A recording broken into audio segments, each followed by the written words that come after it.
Hello and welcome from Unterseen near Interlaken in Switzerland, and as you can see I'm sitting in my motorhome. This might be the first history talk you've actually heard from a motorhome, but this is actually where I do most of my writing from. So today I'm going to have a look at the role Switzerland played during World War One. I think that more people are probably interested in the role it played during World War Two, and I might have a look at that at a future date. My own background is that of a World War Two historian, but as I was trying to understand things that happened in World War Two, I came across those things which happened in World War One, and that's now really what I want to share with you. It's probably less known as well, the World War One bit. Anyway. Unlike World War II, there was no build-up to World War One. It suddenly happened. People were enjoying the summer, they were on holiday, they were at work or whatever, and suddenly all of Europe was at war. Totally unexpected. Unlike World War II, there was a build-up to it. There was a Spanish Civil War, there was Hitler invading Austria, and the Czech crisis, and there was a long build-up. World War One had nothing like that. On the contrary, the previous wars, the Balkan Wars, the first and the second ones, they really didn't suggest that this may lead into a conflict. Indeed, the conflicts between the great powers, such as the Agadir incident and all the rest of it, that had happened sometime before. And in 1914, looked as though it was going to be much more peaceful than Europe had been for some time. The Kaiser also seemed to have calmed down a bit. Now, one thing I did, or I've done, is I've looked at newspapers which were around at the time. Now, fortunately, as far as Switzerland's concerned, I actually understand the four official languages, so that gave me an idea what the papers were saying. And now, of course, I'm not trying to suggest at all that what newspaper writers think in any way reflects what the public at large thinks. But in general, after the assassination of Archduke Franz Ferdinand, newspapers all over Europe were sympathetic towards the royal family of Austria. In Switzerland, for example, it was noted that he was the best friend of the Slavs, somebody who wanted to give more rights to Slavs within the Austrian Empire.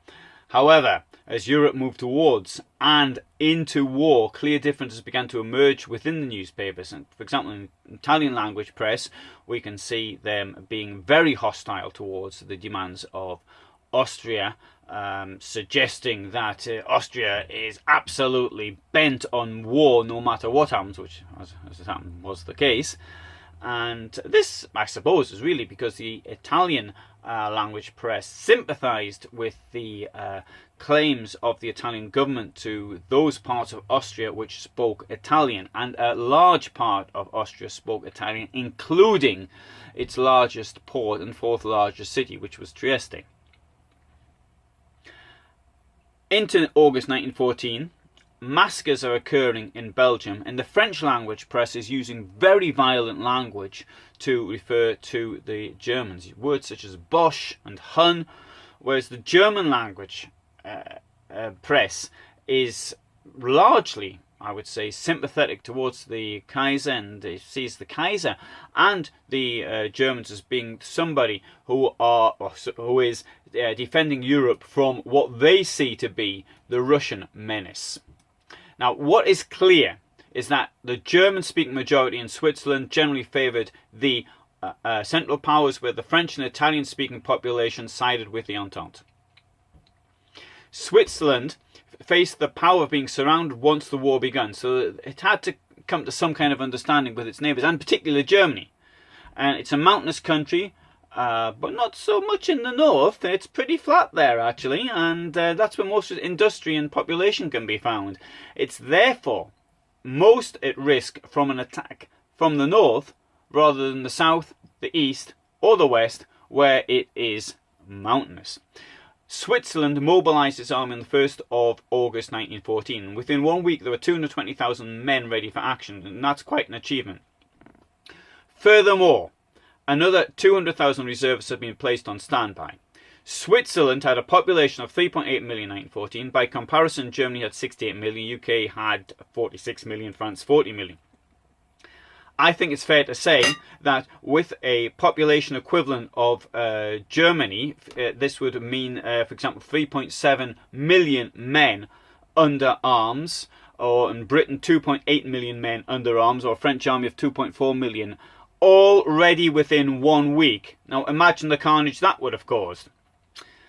Of course, if they could have been actually delivered to the battlefields, which was all part of the Schlieffen plan, and if the railway timetables, the railways weren't there to bring them there, then maybe it wouldn't have made all that much difference. But anyway, I'm just putting that forward as, to give some ideas. The rapid mobilization was achieved not only by organization, but such things as the Swiss keeping their weapons and equipment at home, something they still do today. The commander-in-chief was named on the 8th of August 1914. He was Colonel Ulrich Will, and he decided to concentrate in 2 places above all.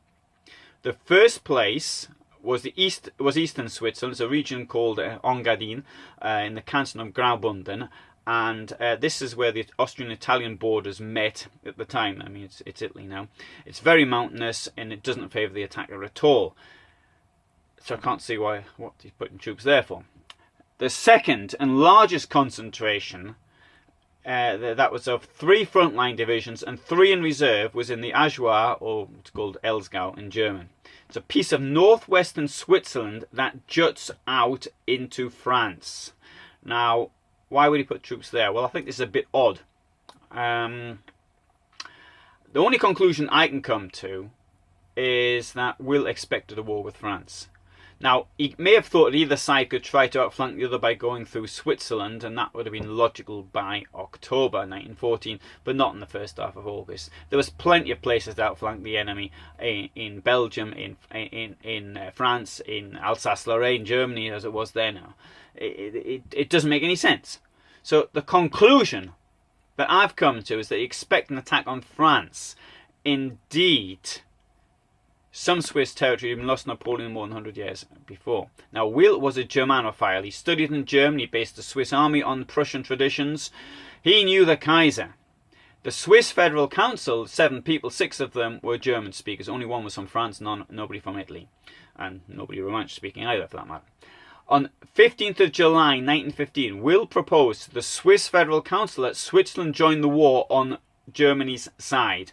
By then, of course, he knew what was happening in the trenches. There was stalemate. There had been stalemate for, 7-8 months. And he must have realised that this would have brought Switzerland also into conflict with Italy, which had attacked Austria in May 1915. Indeed, as soon as Italy declared war on Austria, he'd moved troops to the southern border, which in turn could have been seen as a threat to the Italian industrial heartland, which is around Milan and Turin. And I think if Switzerland had to fear attack from any country, it was most likely Italy. I realise this is a opinion which is in the First World War it's a bit hard to justify. Not so much in the Second World War. But anyway, Italian irredentism was very strong in political circles, and Switzerland had a large Italian-speaking population. Now, undoubtedly in World War II, the biggest threat came from Italy, not from Germany. I might change my mind on this one, actually, as far as World War I is concerned. I don't think I'll change my mind on World War II. I might do, who knows. August is about the worst month possible to start a war. The reason is that you need soldiers, they have to come from somewhere. In 1914, the division between primary, secondary and tertiary industries were about 1/3 each. It's true there were more people in the primary industry and a few less in the tertiary, but it's roughly 1/3 each. Now, most of those involved in primary industries were farmers producing food. Now, of course, there were some people working in forestry and mining, but not many comparatively. Most of the people were they were farmers producing food mainly for self-sufficiency in the traditional manner, surplus are going to the local markets. Now, many of those in secondary industries as well were people such as blacksmiths and the like, were producing materials for those involved in food production, so agricultural instruments. And one of the problems that Russia faced was, for example, that it mobilized far too many people, meaning that not only the extra soldiers had to be fed and armed, and there wasn't enough guns to go around anyway, but also there wasn't enough people bringing in the harvest. Now, with the later breakdown of the infrastructure adding to more problems, led to shortages, protests, violence, and eventually a revolution.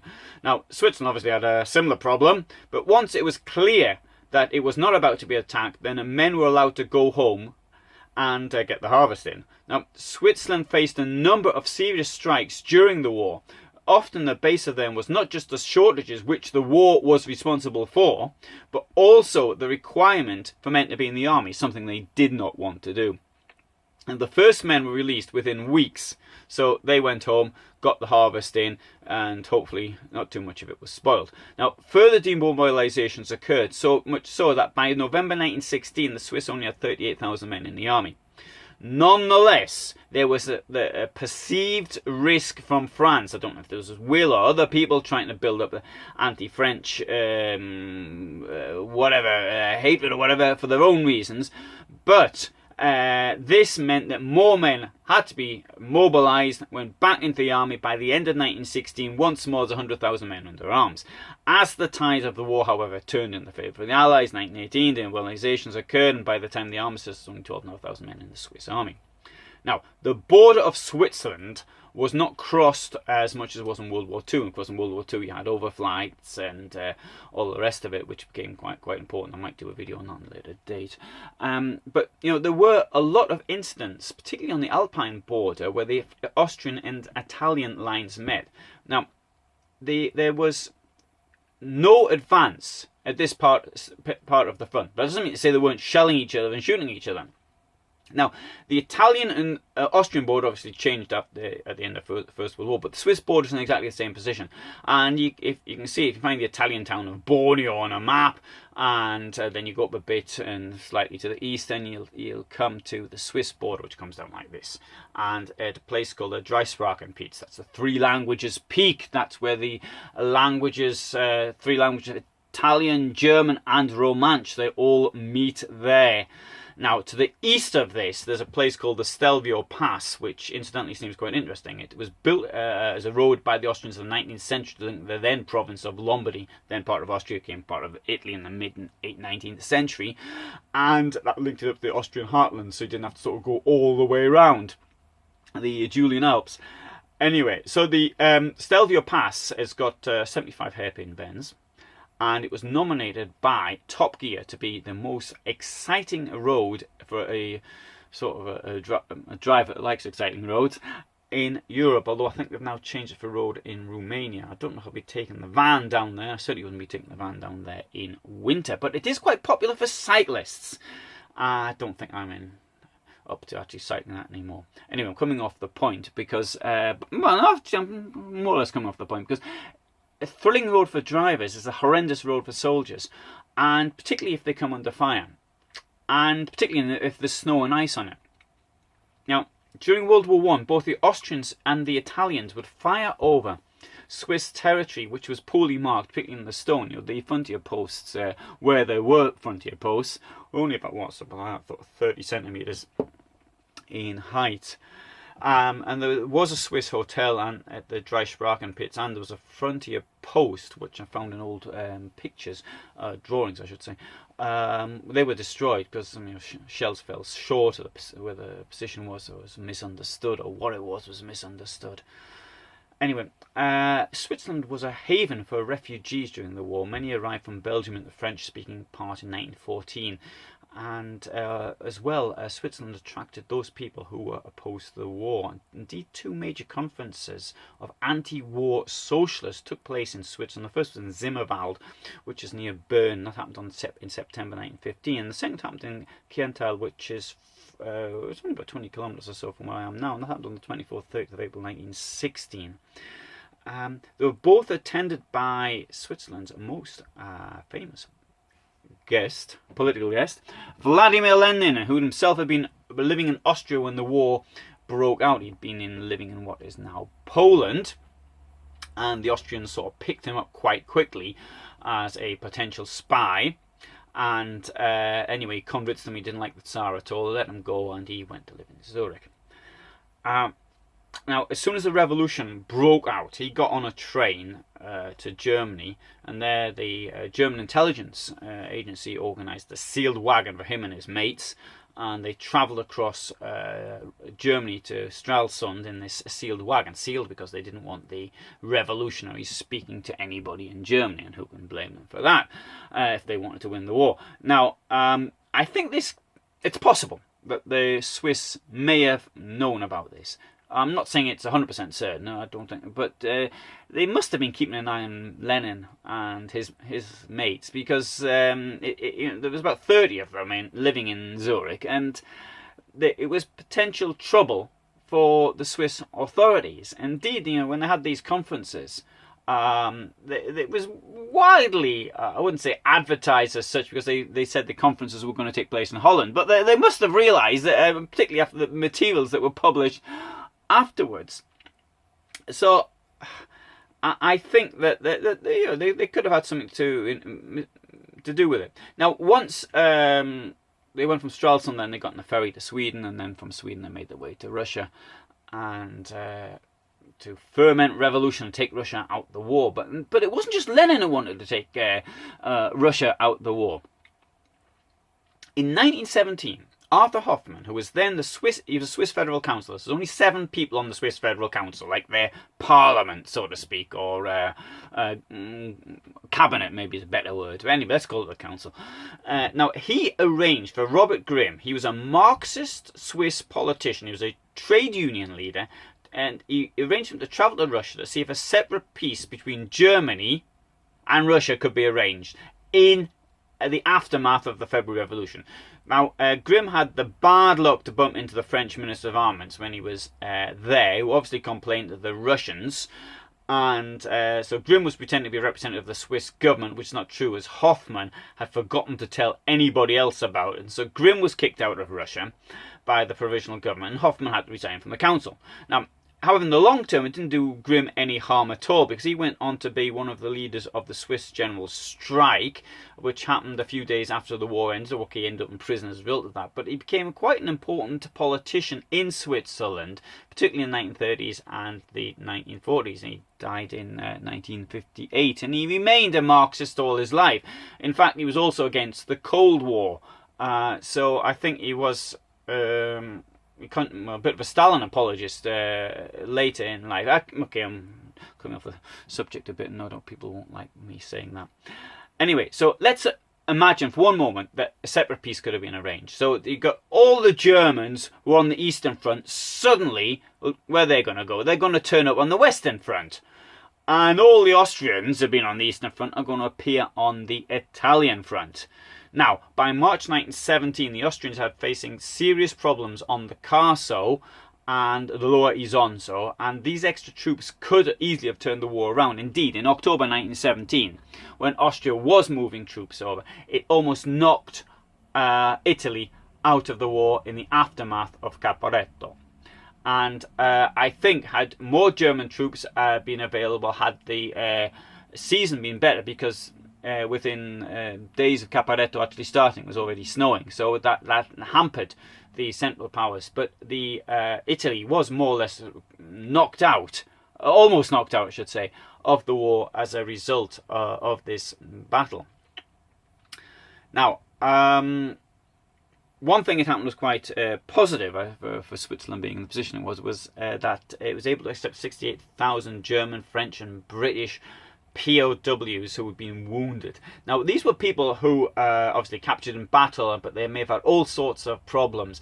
Amputees, they might have lost their sight, they could many problems, and all sides were glad for the Red Cross, which was based then, as it is now, in Geneva, to supply whatever assistance it could. And Switzerland had all these tourist resorts, which there weren't any tourists, so they were empty, and they had the facilities to look after people to a certain extent. So that was something that Switzerland did, which was undoubtedly positive. Now, the war damaged Switzerland, or its economy, considerably. So in 1914, it was a major supplier of machine parts and clothing, and being one of the strongest exporting nations in the world. Now, it's being surrounded by belligerents. It could only trade with them. And it had difficulty getting its coal from Germany, oil from Austria, its traditional sources. But because these two countries, they needed all the coal and the oil they could produce themselves. Furthermore, in 1914, some 2/3 of all the grain that Switzerland imported, Switzerland needed, was imported, and this became unavailable because trade, above all with North America, where it came from to a large extent, that was blocked. So it couldn't import via Holland and barges down the Rhine and what have you. It couldn't get spare parts for machinery unless that machinery happened to come from Germany. So this caused all sorts of problems in itself, but I think the worst thing for the Swiss person in the street, if you like, is that the average Swiss man spent 500 days at the front. Well, the front, which wasn't a front. He was mobilized. He was looking out at the French or the Italians, or the Austrians probably, maybe even the Germans, who knows. So the average Swiss man, so that'd be the age from 18 to 48, conscription age, 500 days in the army, and the military didn't give proper wages. They gave a bit of pocket money, but they didn't compensate people for wages that they may have lost from industry, from the factories they were working at. And you can imagine the state of people who were working on farms, who nobody's bringing the crops, nobody's milking the cows, and how is he going to feed his family? Well, not only next year, but next week. And this was a very serious problem, which did lead to all sorts of social strife. One of the other positive byproduct of the war, as far as Switzerland was concerned, though, was the banking industry, which I think to a large extent was given a huge boost by the war, and people escaping on a safe haven after the war. So, okay, there was peace in the West, but there wasn't in the East. There was still wars going on in the East in the aftermath of the First World War, and so people would go to Switzerland, stick the money in a bank. Now, on this subject, I could be wrong if this was the major boost to the Swiss banking industry, but I'd be interested to hear opinions of those who may know that, particularly those who may think that I'm actually wrong on this one. There's another thing I would like to say, though, related to social problems within Switzerland, was that there was a general strike in Switzerland in November 1918, and it took the army to put the strike down. And again in 1932 there was a strike in Geneva, and again the army was called in to put the strike down. In fact, I read something from the in the Manchester Guardian saying, Britain would never have brought the army, never even used the police on the strikers, never mind open fire on them. However, it was the final weapon of World War I which did the most damage, not only to Switzerland but almost to every other belligerent nation, and that was the Spanish flu, which swept Europe from the summer of 1918, 1919, 1920. It killed more people, probably, than the war itself did through military action. And I believe it's fair to say that this disease came about as a direct result of conflict. People were weakened by lack of food, by not having access to medicines, by the lack of infrastructure, and because of that, the Spanish flu was able to take hold. And people, it wasn't just the poor and the refugees who died of this. It was in some cases the very wealthy as well. So Spanish flu did not know borders. It didn't distinguish between sides.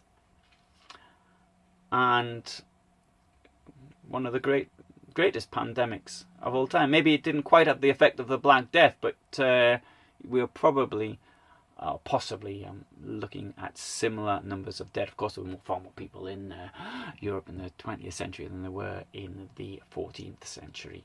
So maybe it's an unfair comparison.